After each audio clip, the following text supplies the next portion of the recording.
નર્મદા જિલ્લાના દેડિયાપાડા તાલુકાના પીપલોદ ગામમાં એક ચકચારી ઘટના સામે આવી છે। અહીં 50 વર્ષીય મહિલા રમીલાબેનને પોતાના ઘરના આંગણામાં મૃત હાલતમાં મળી આવ્યા છે। મહિલાના ગળાના ભાગે ઈજાના નિશાન પણ મળી આવ્યા છે। પોલીસે હાલ તો તપાસ શરૂ કરી છે। મહિલાની હત્યા કરવામાં આવી છે કે અન્ય કોઈ કારણ તે દિશામાં હાલ તો પોલીસે તપાસનો ધમધમાટ શરૂ કર્યો છે।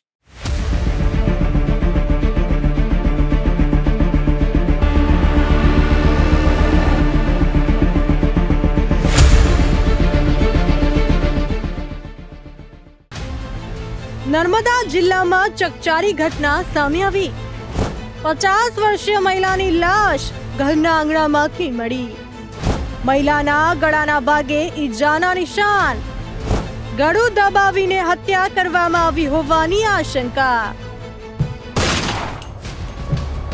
નર્મદા જિલ્લાના દેડિયાપાડા તાલુકાના પીપલોદ ગામમાં એક ચકચારી ઘટના સામે આવી છે। ઘટના 17 એપ્રિલની વહેલી સવારની છે।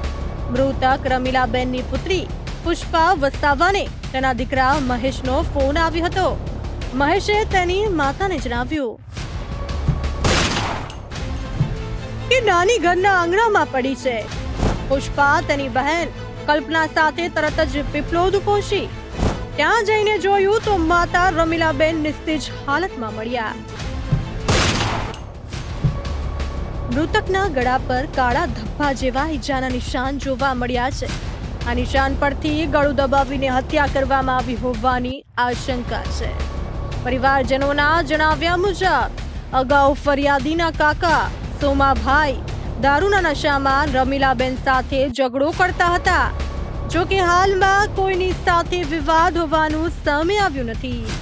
મૃતક રમીલાબેન 5 એપ્રિલની રાત્રે 9 વાગ્યા સુધી ઘરે હતા। ત્યારબાદ ખેતરમાં રખેવાળી માટે ગયા હતા।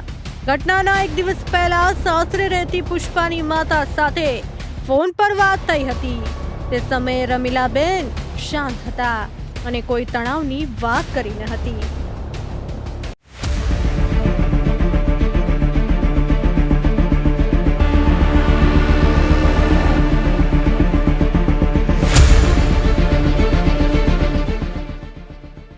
પોલીસ હાલ તમામ એંગલો પર નજર કરી તપાસ શરૂ કરી છે।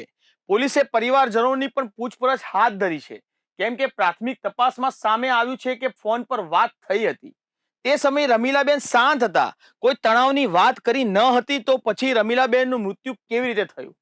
પોલીસ એક પછી એક કડી જોડવાની કોશિશ કરી રહી છે, પરંતુ હજુ સુધી કોઈ સુરાગ હાથ લાગ્યો નથી કે જેથી નક્કી થાય કે રમીલાબેનનું મૃત્યુ કેવી રીતે થયું હતું। હાલ તો પોલીસ તપાસ કરી રહી છે, ત્યારે જોઈએ પોલીસ તપાસમાં શું બહાર નીકળે છે।